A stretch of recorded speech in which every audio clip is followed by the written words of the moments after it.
in Malachi chapter 2. Last week we started Malachi, and as you know, Malachi is the last book in the Old Testament, the way our Old Testament is arranged. Last week we studied chapter 1. Tonight we're going to study chapter 2. And let me just remind you of a few things before we start. One is the time frame within which this prophet is speaking, in case you've forgotten. He's speaking in between the rebuilding of the temple. So you remember, they came back from Babylon, and the prophets have been saying to rebuild the temple. But in case of Malachi, we can tell by the stuff he talks about, the temple is already up, because they're sacrificing animals, and the temple is there. And so Malachi is speaking after the temple's been rebuilt. And if you've ever read the books of Ezra and Nehemiah in your Old Testament, which talks about the things that they did, they came back to Jerusalem, I believe, a little bit after the time of Malachi and did a lot of reforming. They took people back to God, and they got rid of corrupt priests, and they stopped putting into the marriage of the people of Israel with foreign husbands and wives and so forth and so on. If you read Ezra and Nehemiah, it seems likely that Malachi is speaking before the reforms that came in the time of Ezra and Nehemiah. So in my opinion, Malachi is speaking in between the Second Temple, almost everyone agrees, and before Ezra and Nehemiah, not everybody agrees. I've seen some timelines on the internet where people say Ezra and Nehemiah were before Malachi. And while I could agree, maybe the book of Malachi might have actually been written in its current form a little bit later, what he says really speaks to the time before the reforms of Ezra and Nehemiah. So I think this is the time. Or you can forget everything I just said and remember it's in the middle of the 5th century BC, which means it's 400 and something years before John the Baptist and Jesus will be born. And sort of the last words of prophecy in Israel. And then there will be a long silent period where there won't be any prophecy in Israel for 400 and something years. Then John the Baptist will come and Jesus will come. Okay. So that's where we are in time, near the end of the prophets, but after the temple is up. Okay, and if you want to remember just the main themes of chapter 1, and this is the only review slide I have for chapter 1, is God, through the prophet, is reminding the people, I love you. They say to him, well, how do we know that? And he says, because I've chosen you. The whole history of God's relationship with humanity, as we understand, is the history of his relationship with these people who he called to make his own special people, and who he uses then to send finally Christ for the salvation of the whole world. But God chose these people first, and above all other people. Jesus was born as a man. He was born as a Jewish man. The apostles started the Church of Christ. They were Jewish apostles. I mean, this is very much something that grew out of Israel. And God says to them, they have thousands of years of history. How many nations, if any, can claim to have as long of a recorded history as Israel does? God has been with them all along. And God says to them, the way you should know I love you is because of your own history. It's proven by the fact that I chose you and I've favored you in so many ways. But the second point that's made in chapter 1, and these are points made in the Bible generally, is Israel treats God badly. In fact, in chapter 1, God is saying, you treat me worse than human beings would naturally treat a parent. You treat me worse than human beings would naturally treat their boss, or their master, or their governor, or some political leader. People behave towards God as if he's somehow less important than their human parents and their human masters, and it shouldn't be that way, God says. And it won't be that way. Eternally it won't be. And I think when God says there will come a time when I'll be worshipped everywhere simply and purely, he has in mind his son Jesus, who's going to come and finally put an end to all evil, and finally everyone will understand who God is and what God's character is. But until then, people don't treat God very well. And the one specific example that was talked about a lot in chapter 1 was their practices of temple worship were corrupted. So he talked about how they took blind animals or diseased animals, or they didn't follow the rules that God had given them for worshiping him in the temple, for atoning for their sin. And that was just sort of evidence of the general disrespect that they had for God, that they would do things like that. And it was hinted a little bit that maybe the priests who are in charge of like doing everything in the temple would sort of be responsible for some of the corruption of temple worship, you would think. But tonight in chapter 2, the words are really going after the priests. Okay, so tonight he's going to be really hard on the priests who are responsible for the corrupt worship that was already talked about in chapter 1. Okay. And I guess the last thing let me say before we start is that because these are words spoken into God's church, the people God has chosen for himself, and they speak about disregard for his rules and they speak about disrespect for him, those same words very often sadly speak to us in the modern church, because we are also God's chosen people, called to him through Christ, and heirs to the same promise that these people have, as Paul teaches. And surely we see examples of things like this in the church also, where we actually treat God and the things of God with less respect than we treat the world and the things of the world. Very often we all do that, and so it's a relevant, it's a relevant message for us in more than one way. All right, so now let's look at let's read the first 2 verses of Malachi chapter 2. If you could open up there to Malachi chapter 2, verses 1 and 2. Malachi chapter 2, verses 1 and 2 read, "And now, O priests, this command is for you. If you will not listen, if you will not take it to heart to give honor to my name, says the Lord of hosts, then I will send the curse upon you, and I will curse your blessings indeed. I have already cursed them, because you do not lay it to heart." So it is continuing the thought of chapter 1, in that now his eyes have turned from the general corruption of worship of God to the priests who superintend that worship. And it's pretty obvious that corruption in the temple worship couldn't have happened unless the priests were involved in it, because you understand from your reading of the Old Testament, the temple worship required the priests to do everything. The priests were especially clean so that they could stand in between the people and God and offer the sacrifices of the people for the atonement of sin and so on. They were what people had before Christ came to do that eternally and more perfectly. The priests had to do that repeatedly all of the time, week after week, month after month, year after year, to intervene for the people. It wouldn't have been possible for the people to have offered blind animals and done the other things talked about in chapter 1 unless the priests were not doing their job very well. Not only that, it was the responsibility of priests to guide the people, to teach the people, going all the way back to the house of Levi, prominent among which were Moses and Aaron, and all of the priests, the good priests that have been teachers of the people and guides of the people that you can read about.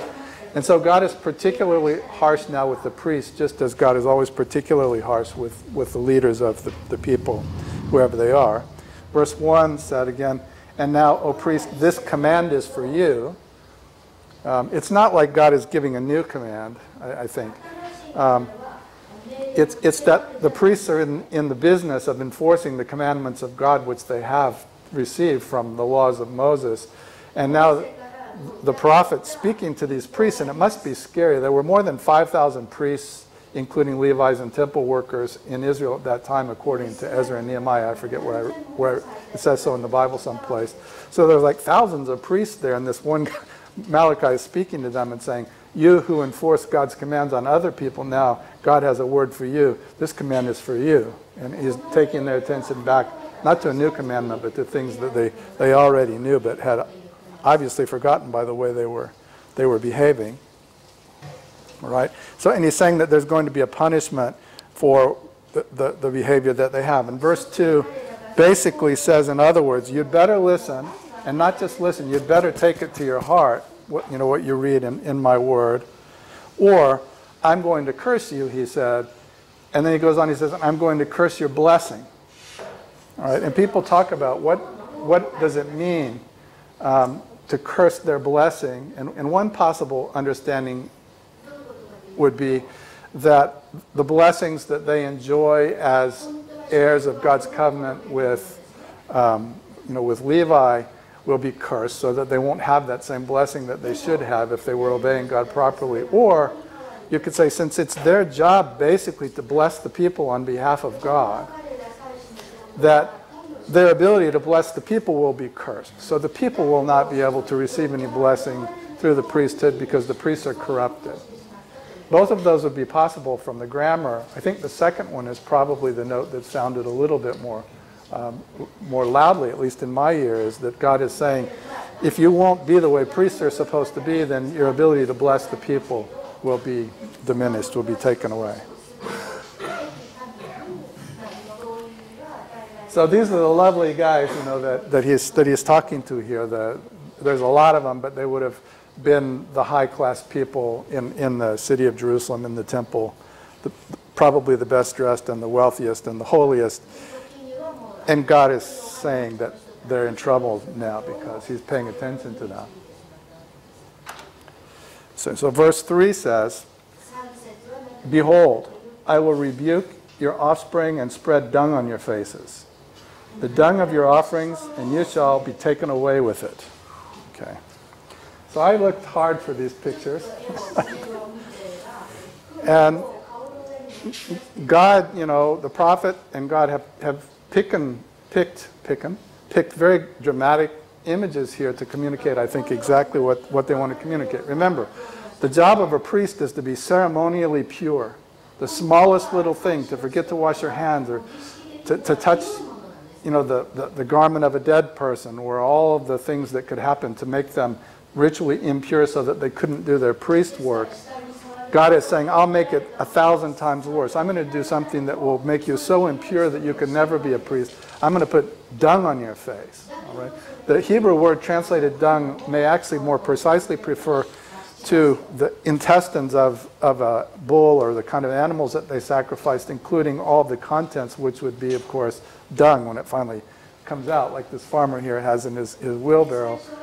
But that was dirty stuff that they very carefully removed from the animals before they sacrificed them, and they hauled the dung away to the outside of the city to get it away from the temple. They even had a ceremony to purify the dung. The dung was so impure, even after they burned it or got rid of it. And so the point here God is making rather graphically is, I'm going to curse your blessings, he said before, and now he's saying, I'm going to make you so unclean that you can't really do priest stuff anymore. And the thought here is, and it says in the last clause there, it says, and you shall be taken away with it.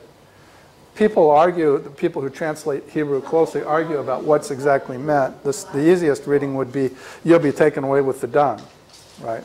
Away to wherever they take, cow poop. Or it could be that you'll be permanently covered by it, as another translation, or something. But I think we get the idea that in contrast to the elegantly dressed high-class guys in the first slide, what we have now is God is going to demean and dishonor these people because they've ignored their job as priests of God and descendants of Levi. Then the next verse gets kind of interesting to me anyway, and peculiar sort of. Verse 4 says, "So you shall know that I have sent this command to you, that my covenant with Levi may stand, says the Lord of hosts." Again, Malachi chapter 2, verse 4, I read it again, says, "So you shall know that I have sent this command to you, that my covenant with Levi may stand, says the Lord of hosts." Right? So remember, he said, now you priests, I have this commandment for you. The commandment is, you better do what you're supposed to do, or I'm going to punish you the way that's been depicted. I'll curse you and I'll curse your blessings. And he says, indeed, I have already cursed them because they have not laid it to heart, which would be the same as saying that if these people are discouraged because they look around and blessings aren't flowing to Israel, and God is saying, well, it's already happening. You see a lack of blessings around you because there's a lack of obedience on your part and a lack of honor and respect for God. It's already happening.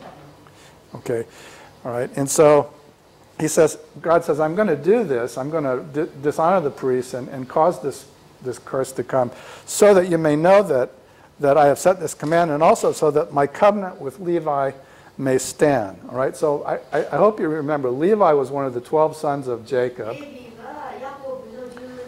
He was one of the heads of one of the 12 tribes of Israel. And to the tribe of Levi was given the job of carrying the Ark of the Covenant and attending to the tabernacle and later to the temple. And most of the rituals that you read about were the job of the Levites and the priests, all of which were descended from the house of Levi. The priests were descended from Aaron.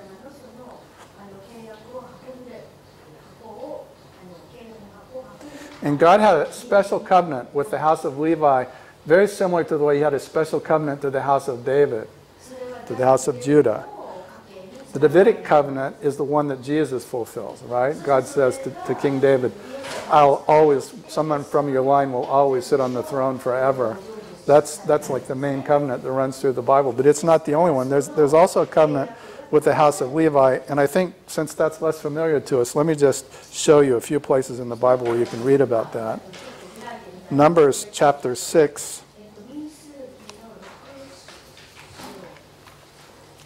Genesis, Exodus, Leviticus, Numbers chapter 6.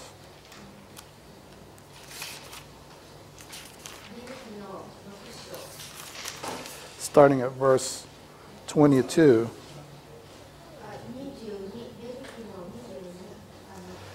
Leviticus chapter 6, verse 22.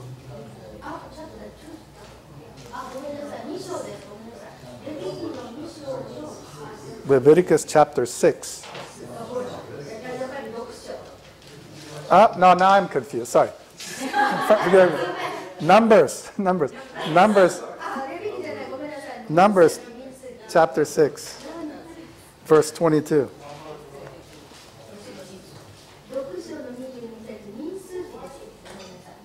This is called Aaron's blessing. So Numbers 6:22 reads, "The Lord spoke to Moses, saying, Speak to Aaron and his sons, saying, Thus you shall bless the people of Israel. You shall say to them, The Lord bless you and keep you. The Lord make his face to shine upon you and be gracious unto you.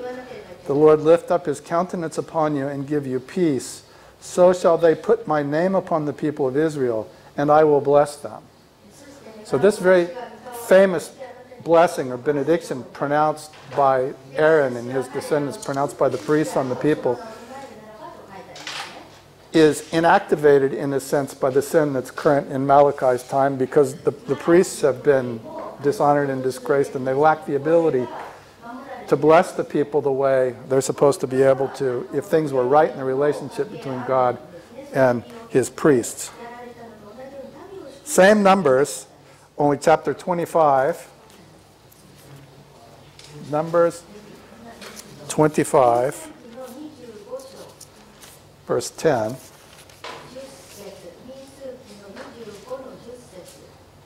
This speaks about something to do with Eleazar, who is the son of Aaron. Okay, we read about Aaron. Now we're reading about Aaron's son.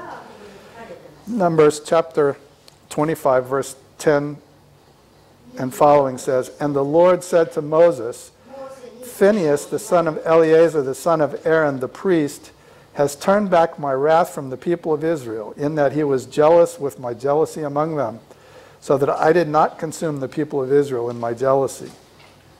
Therefore," verse 12, "therefore say, Behold, I give to him my covenant of peace, and it shall be to him and to his descendants after him the covenant of a perpetual priesthood, because he was jealous for his God and made atonement for the people of Israel." So we see God promising and re-promising in the next generation of that same family of priests that there will be a perpetual covenant with God. Okay. While we're at it, let's read a couple more. Deuteronomy chapter 33.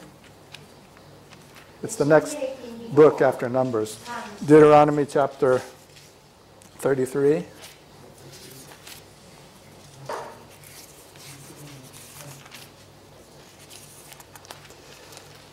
Deuteronomy chapter 33, verse 8.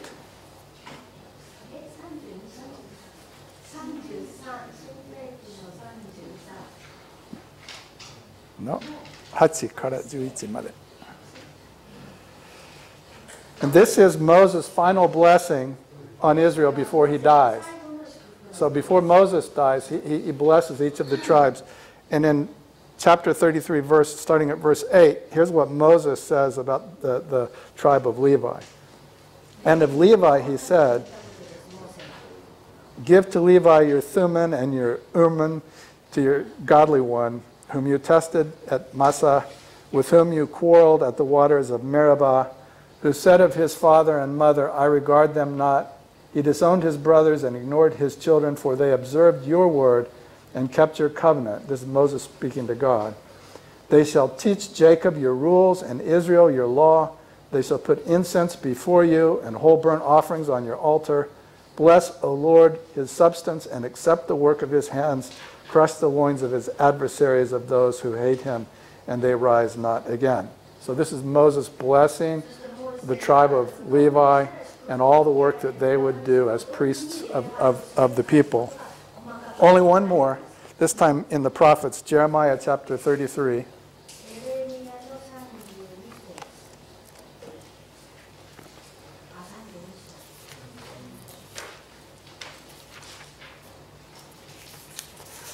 Jeremiah 33, verse 19.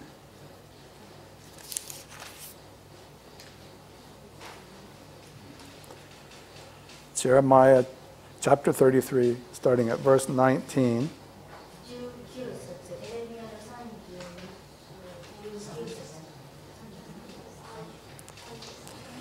Jeremiah chapter 33, verse 19.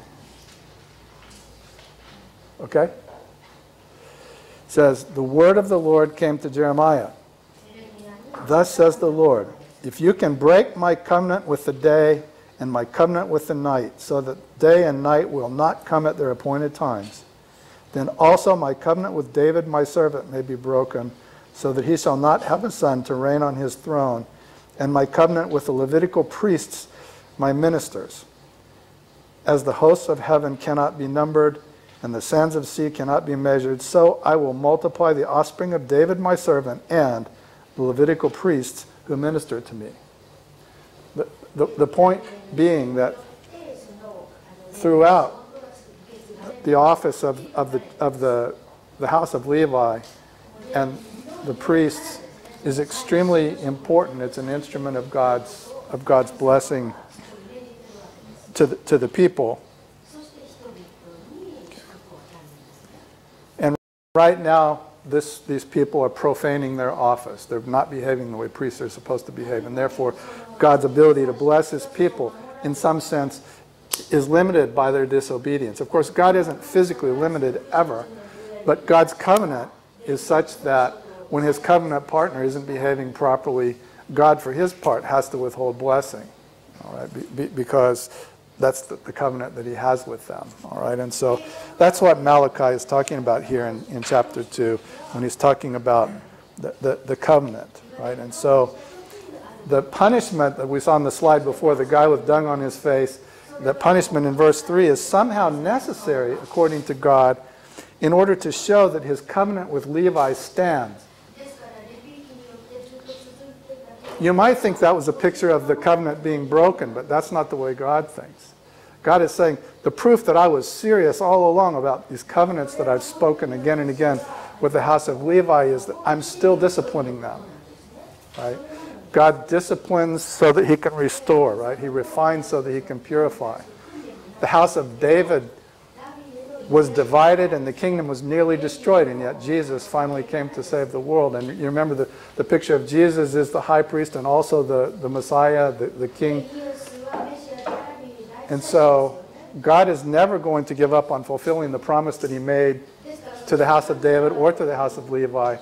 We just don't know how it's going to be fulfilled. But evidence of the fact God is still serious about that is seen in the fact that the priests are going to be embarrassed because of their bad behavior at this point in Israel's history, is at least the way I read this. Right? So the picture that Malachi sees is not the picture of what God's covenant is going to look like or should look like when both sides of the covenant are behaving properly. That's been seen at certain points in the past, but that's not what they're seeing now in Jerusalem. Verses 5 and through 7. Sorry, back to Malachi chapter 2. Verses 5 through 7. And this, by the way, just look at this picture while I'm reading. This is a picture of Moses anointing Aaron, sitting in front of the Ark of the Covenant while all of the Levites and look on. This is a very high office, that Moses and Aaron and their descendants, somehow have, which God never forgets about. I'll read while you look at that. God says, "My covenant with him was one of life and peace, and I gave them to him." Them means life and peace. "It was a covenant of fear, and he feared me.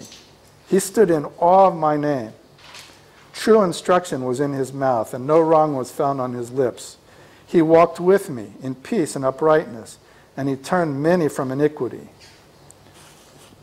For the lips of a priest should guard knowledge, and people should seek instruction from his mouth, for he is the messenger of the Lord of hosts." All right, and so that's what a priest should be. That's what Moses and Aaron were most of the time. There's never been any perfect priest except Christ himself. Even Moses wasn't perfect. Moses sinned against God sometimes too. But short of Christ himself, Moses and Aaron and Phineas and other examples that we can read about, there were priests that were pretty close to God's heart and pretty much did what God wanted them to do. And God used them to bless the people. Those were times of blessing. But in times when the priesthood is broken and malfunctioning, then the times of blessing depart from Israel, and that's the time that Malachi lives in. And the interesting thing here in verse 7, it's interesting as Bible trivia anyway, is he refers to these priests as messenger of the Lord of hosts.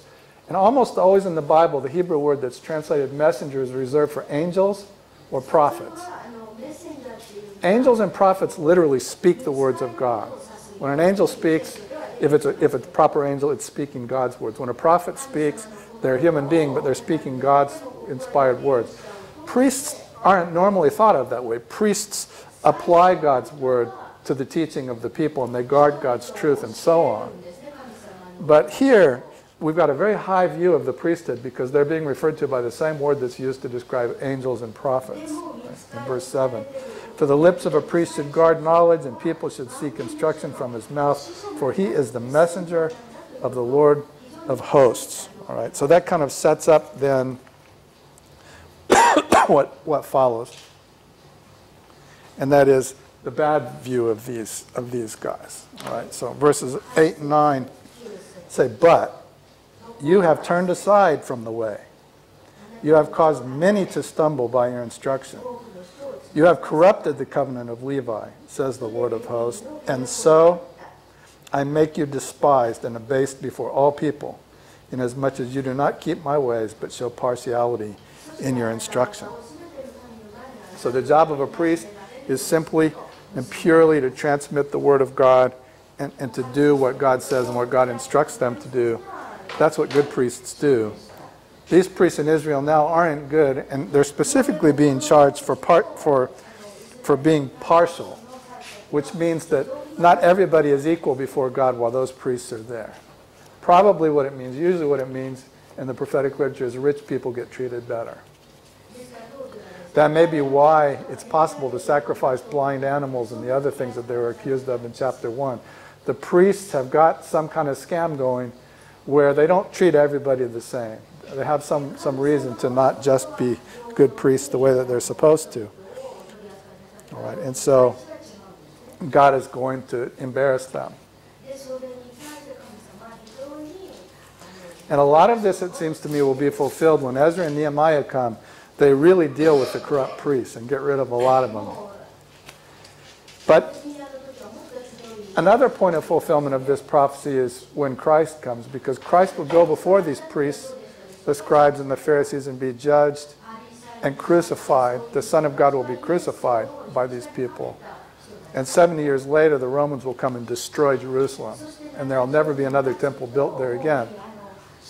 And so I think a common enough Christian way of thinking is that Christ inherits not only the crown of David, but the priesthood of Moses and Aaron. And that's a logical enough way to think when you consider that Mary's family is basically a priestly family. I mean, in Jesus, both of those bloods were flowing. And so I think Jesus is the one, arguably, who fulfills not only the covenant with David, but the covenant with Levi. But surely the punishment that the prophet sees here that's coming against the priests will be seen in the coming 5 centuries from the time he's talking. All right, that's all very general. And now in chapter 10, we get some particular subjects, not just corruption in general like we have been seeing so far. We've got some particular subjects. And verses 10 through 12 kind of form one thought. And so there's kind of a firm break in the flow of logic, I think, between verse 9 and verse 10, although verse 10 is going to deal with a subject which is a good example of the general corruption that's been seen and talked about so far.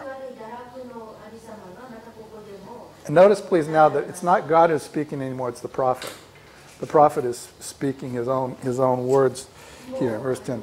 Have we not all one Father? Has not one God created us? Right? That's not God talking. That's Malachi speaking now, commenting still with the authority of God, but not God proper. And the main point, let me assert, and you see if you agree with me, I think verses 10 through 12 has one main point, and that is the prophet is criticizing the fact that many Jewish men are marrying women who worship other gods. I'll say it again. The main point, at least in verses 10 through 12, and much of the rest of chapter 2, is that Jewish men who are coming back from Babylon, they're coming into the land, and they're marrying women from that area. And the complaint is not that the women are ethnically different, but that they worship the wrong God. There's plenty of examples of people from different cultures and ethnicities that came into the house of Israel. They even had rites and ceremonies. If you wanted to marry a wife from a different culture, there was a way to do that in accordance with the law of God. But it was never okay to marry a woman who didn't worship Yahweh. That's what got Solomon in trouble. The kingdom was united until Solomon had 700 wives and 1,000 concubines or whatever. I forgot. It was a lot, right? I mean, he was very corrupt that way. And so even though he was the wisest man who ever lived, his wives and all their foreign gods got him into trouble, and the kingdom of Israel split and went into the downward slide the prophets have been talking about. We've been studying in this class. Now they're finally coming back to Jerusalem, and what happens? They're going right back to the same problem that they had in the first place. The men are starting to marry women from outside of the religion of Israel. They're marrying women who worship other gods.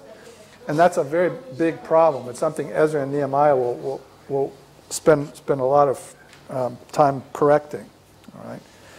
So anyway, I put the PowerPoint slide up to emphasize the point. It's talking about women who don't worship Yahweh and the fact that men want to marry them and bring them into the nation. And here it's called an abomination, which is the word in Hebrew that's also used to describe witchcraft and sorcery, worshiping foreign gods and idolatry. So within their context, whether you like it or not, what the prophet is saying is that for a Jewish man to marry a woman who's not part of the faith of Israel is as bad as being a sorcerer or an idolater or whatever. All right? It profanes the sanctuary of the Lord, he says, here meaning the nation of Israel, not just the temple, but this is God's people, God's country, God's city, God's temple, and it's supposed to be God's people. Everyone's supposed to worship Yahweh here. But if men go out and outside of the culture and marry people who worship Baal or whatever, they're going right back to the problem that they've recently recovered from. So with that background in your mind, let me read verses 10 through 12 and see if you agree with me. Okay, chapter 2, verse 10 says, have we not all one Father? Has not one God created us? Why then are we faithless to one another, profaning the covenant of our fathers? Judah has been faithless, and abomination has been committed in Israel and in Jerusalem. For Judah has profaned the sanctuary of the Lord, which he loves, and has married the daughter of a foreign god. May the Lord cut off from the tents of Jacob any descendant of the man who does this, who brings an offering to the Lord of hosts. Okay, that's verses 10 through 12.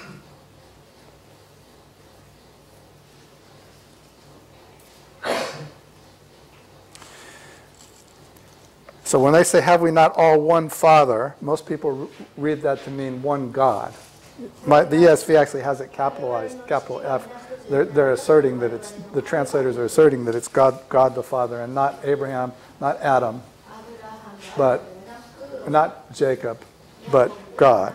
But it's not God as the Father of all human beings. At this point, it's God as the Father of Israel.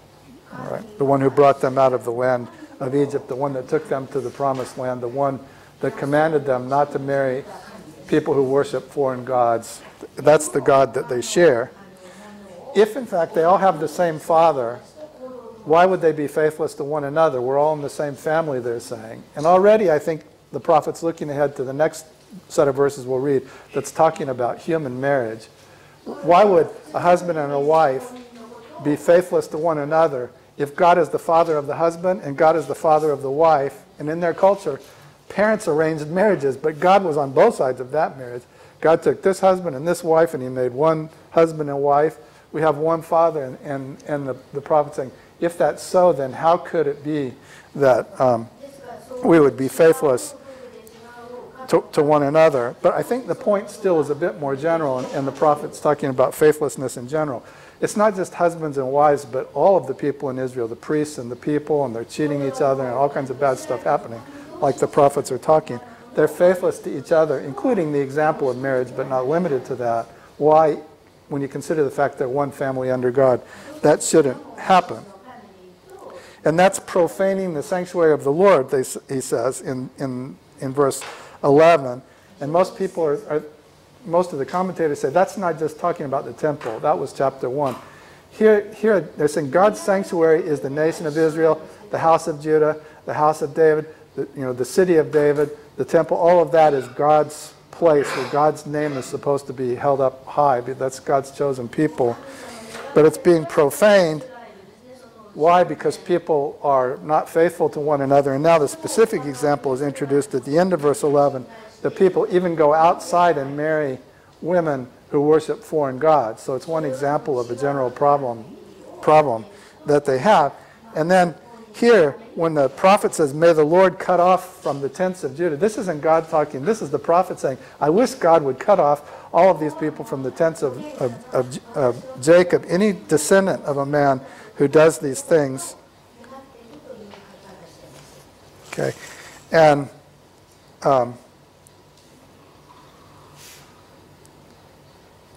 there are a lot of translation questions that surround this verse. I don't know if you're interested in them or not. But he may be saying, he may be speaking of like the death penalty, because the penalty for witchcraft and sorcery and all of the other things described as abomination is that severe. You're supposed to put these people to death. At least he's talking about exiling them permanently. If you marry somebody who worships a foreign god, the prophet is saying he wished God would just cut them off and their descendants also. Okay, and then in verse 13, he moves his attention to another thing. He says, a second thing you do. But now he's very more specifically talking about marriage. Or at least more specifically than he was formerly. He says, and this second thing you do, you cover the Lord's altar with tears, with weeping and groaning, because he no longer regards the offering or accepts it with favor from your hand. But you say, why does he not? Because the Lord was witness between you and the wife of your youth, to whom you have been faithless, though she is your companion and your wife by covenant. Did he not make them one, with a portion of the Spirit in their union? And what was the one God seeking? Godly offspring. So guard yourselves in your spirit, and let none of you be faithless to the wife of your youth. For the man who does not love his wife but divorces her, says the Lord, the God of Israel, covers his garment with violence, says the Lord of hosts. So guard yourself in your spirit and do not be faithless. All right, so back to the beginning of that, in verse 13, where he says, one other thing you do, a second thing you do, the first thing was what was talked about before, the marrying of wives who worship foreign gods. And he's saying there's a second thing that you do. He's talking about a second thing, a related thing, I think, grammatically we have to say, but it's in the same category of abomination. He's talking about things that are really bad. The first, marrying somebody who worships a foreign god, and now he's saying another thing you do, it's sort of related or equally bad, I think. And he's saying that you cover the Lord's altar with tears. And people argue a lot about what does that mean? How do they cover the Lord's altar with tears? And there are probably 10 different translations that I've read, but I'll tell you some of them. Some of the people think that the altar is covered with the tears of the women who are divorced. So you could say men who aren't faithful to their wives, especially maybe if they went and they married some lady from outside of Israel who worshiped the foreign god, and then they put their wife of their youth aside, and she's tearful, she's wailing because the husband was unfaithful to her. Maybe her tears are covering the altar. Maybe that's what the prophet means. Other people are just sure that what it means is that the way pagans worship God involves a lot of histrionics, a lot of wailing and weeping and flagellation and all kinds of funny. The foreigners worship that way, and so God's temple is covered with tears because of the foreign worship practices that are being brought in. I don't like that one, but a lot of people do. The one that I find most likely is that the tears are the tears of all the priests and all the people, because God won't accept their sacrifices anymore and won't bless them. That's kind of what it says to me, at least the way the ESV translates. Says, you cover the Lord's altar with tears, with weeping and groaning, because, ESV translates, he no longer regards the offering or accepts it with favor from your hand. So there the tears would be because of the relationship with God has been broken because of their unfaithful behavior. They ask, but you say, why does he not? And then he goes on and gives the example about you and the wife of your youth. And this is definitely a figure of marriage, okay, which is why I put up this picture. All right, but I don't know whether, when I'm reading this, whether it's literally marriage or whether it's figuratively marriage or whether it's both literally and figuratively marriage, because in the Bible, marriage is so often used as a figure representing the relationship between God and his people, right? The church is the bride of Christ. God very often describes his people as his bride, and he is their husband. And so when you're using the picture of marriage, it's really hard to tell whether God is talking just about marriage, which he cares about, or whether he's talking more generally about every kind of covenant relationship that can be compared to marriage, where faithfulness is important. And I would suggest to you here, both of those thoughts are strongly in view. He is talking about actual marriage, especially in the passage I just read, but he hasn't stopped making the general point about the importance of being faithful to God. So he talks about the marriage between you and, literally or figuratively, the wife of your youth. And he says when you had that marriage with the wife of your youth, God was a witness at that marriage.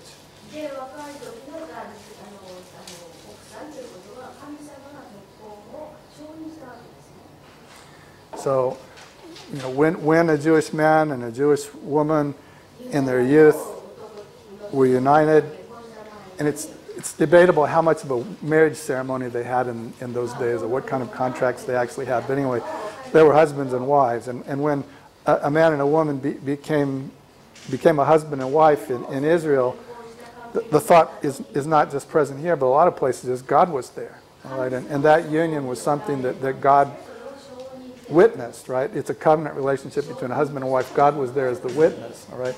If you go later to break that covenant, the witness is God. And in covenants in this area in those days, the witness had the responsibility of enforcing the covenant. So if a king, used his power to witness a covenant between this state and this state, or this person and this person, one of the people breaks the covenant, the king and his army come and enforce the covenant, because the king was the witness to the covenant.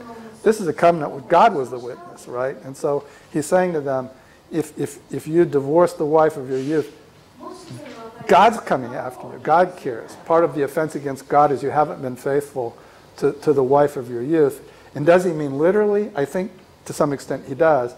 Does he mean figuratively? I think definitely he does, because also the wife of their youth was their faith with God and with Israel and with the land and with the people and with the temple. They were supposed to be God's thing, right? But they've wandered off and done other stuff. Or maybe because they married outside the faith to a woman who worshipped a foreign god, then they got tired of the wife of their youth and they tried to put her away. God is really upset about both of those things. So here, their faithless behavior is what God is inveighing against, right? And he says in verse 15, did he not make them one? So people argue a lot about this, the meaning of this translation also, but I'll just say the one that I think is best and most Christian anyway is that would be a reference back to the creation story in Adam and Eve and the sort of Christian belief that God actually made husband and wife one flesh, right? That concept comes early in the Bible. and Jesus said pretty much the same thing, which is rather high authority when you're interpreting the Bible, is the Bible in the beginning, in the creation story in the Bible, in the view of Jesus Christ, the Son of God, says that marriage is one husband, one wife, and one flesh, right? And so if that's true, then if you were unfaithful, you would be, breaking covenant with God. Okay. And why does God care about stuff like that? The faithfulness between a believing wife and a believing husband, or between believing people and himself and his covenant with them. Verse 15 tells us, he says that did he not make them one with the portion of the Spirit in the union? And what was one God seeking? Godly offspring. Right? And so the whole point of everything God is doing, the prophet tells us, is God is trying to make a people for himself, right? He wants godly people to marry one another, and he wants them to have godly children. And he wants them to grow up a godly nation, which is God's people, which is the nation of Israel. And if you marry women from outside who don't worship Yahweh, or if you divorce the wife of your youth, or if you're unfaithful in any other ways that you can be unfaithful, it's screwing up God's purpose, right? And so God has to enforce the covenant by bringing punishment against the people who aren't behaving in accordance with the punishment, right? And so here it's a warning. Verse 16 says, so guard yourself in your spirit and do not be faithless. You'll notice here the word spirit's used a couple times in a rather intriguing way. It's set up above, it says, did he not make them one with a portion of the Spirit in their union? And the ESV translators have made it capital S. So you'd read that, did he not make them one with a portion of the Holy Spirit in their union? And down below with a small s, the last sentence of verse 16 says, so guard yourselves in spirit and do not be faithless. And I'll tell you, after 2 or 3 hours of reading 4 different commentaries, I can tell you nobody knows how you're supposed to read that for sure. Is it really the Holy Spirit? Is God's Spirit invested in that? Or is he trying to say you could actually lose your spirit? Unlikely. That thought isn't anywhere in the Bible really. But the thing I wanted to share with you is, one of the commentators I was reading who seemed particularly wise said, since we don't know what it means, it would be better not to say that you definitely know what it means, because you probably would be wrong. This is hard Hebrew to translate, and so it's better to stick with the general idea. God is a covenant God. He's faithful always on his side. He's faithful to his people. He expects his people to be faithful with him. He expects priests to be faithful with the covenant he has with them. He expects husbands and wives to be faithful to one another. And he puts a lot of emphasis. It's very important to God that people remain faithful. Right? And when you're not faithful, God notices and God cares, and something will happen. Okay. So be careful is what he's saying to them. And then the last, we're almost out of time, but the last verse here, verse 17. It says, you have wearied the Lord with your words. That's supposed to be weary. God's kind of saying, oh, this guy. I don't mean to get into idolatry. That's a joke, kind of, You have wearied. I don't know what God looks like when he's weary, but that statue is weary. So you've wearied the Lord with your words. But you say, how have we wearied him? And the answer is by saying, everyone who does evil is good in the sight of the Lord, and he delights in them. Or by asking, where is the God of justice? And so, as we've seen at various points, the people are complaining about God. They're complaining because they don't think that God is doing anything about the bad behavior of their enemies. It's almost as if God is rewarding these people that oppress me by allowing them to thrive while they oppress me. That's one of the complaints people have. And the other complaint is that people are saying, well, maybe God is that way because he's not just. He doesn't care about justice. He doesn't bother him that here we are suffering and here those guys are thriving, and yet, look at us. And I think it wearies God because God is trying to explain to his people, I chose you in order to protect you and make you sinless. And you're as bad as everybody else, right? I mean, you're as sinful as they are. Everyone's sinful, including you. And you don't appreciate the fact that I chose you of all of the people to perfect you and make you holy, to make you not like everybody else. And yet, because I'm working so diligently to save you, you're complaining about me. It's sort of, I think, why God is in effect weary. When we say God is weary, that's hard to know what that means because God has infinite power. But God is frustrated that his people take so long to see the truth, I guess.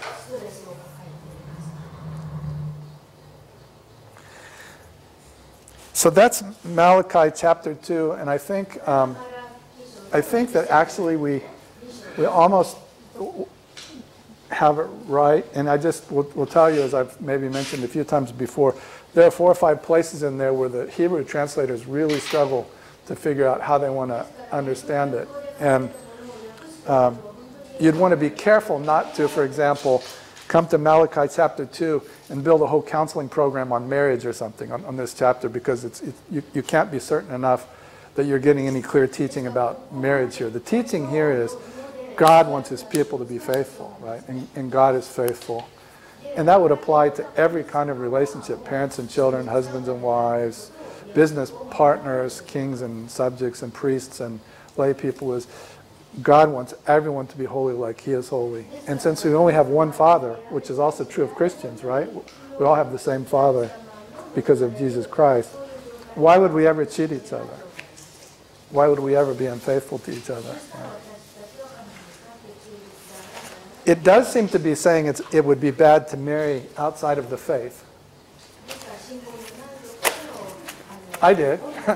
When I was married, my wife wasn't Christian. So I understand this situation. But the Bible does seem to be saying that a lot of places is, that would really be better. If you have kids, you should encourage them, if possible, please, marry a Christian because a lot of problems can come, from not having a common faith. Because God is saying here, since we have one Father, we should be able to be faithful and work everything out. But if you don't have one Father, then all of the usual problems of marriage are almost impossible to solve, right? Or much more difficult. And so it is harder,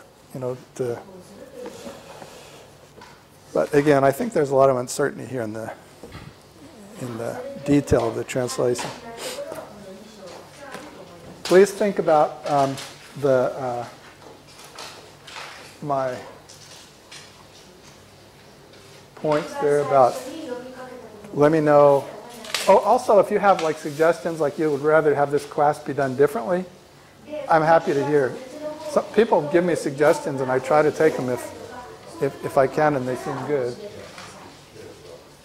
Let me know your suggestions about everything you want to suggest about.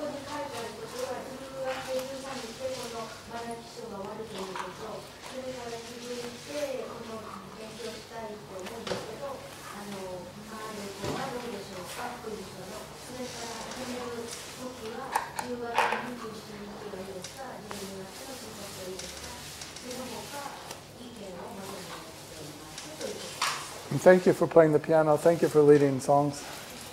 Thank you for operating cameras. Thank you for translating. Thank you for sitting in the control booth controlling. I don't know what you're controlling, but it looks like you're doing something back there. You're probably disoriented when you're not in a control booth. Let's pray. Dear God, thank you for all of our Christian brothers and sisters here tonight. Thank you for your word and for being the kind of God who speaks to us, even though we're so hard of hearing and so hard of heart, and it's so difficult for us to understand, and once we understand, it's difficult for us to obey. We are very often not faithful to one another and to you, Lord, and we know that faithfulness is important to you. Please forgive us. We thank you for being unimaginably faithful to us by sending your Son, Jesus, to live and to suffer and die, to pay the price for the horrible sin that we have, and to wash us clean so that we can come back to you and have a relationship with you, and that you can fill us with your Spirit and give us a chance then to finally, when the time is right, to perfect us so that we won't sin against you anymore. We're looking forward to the time when we're that way. Please help everybody to get home safely tonight, and also please help everybody to think about if we should continue this class and how we should continue if we do. I hope that you could help everybody have some good ideas and share with me so that if we continue, it'll be exactly the kind of class that pleases you most, dear God. We ask all of these things in Jesus' name. Amen.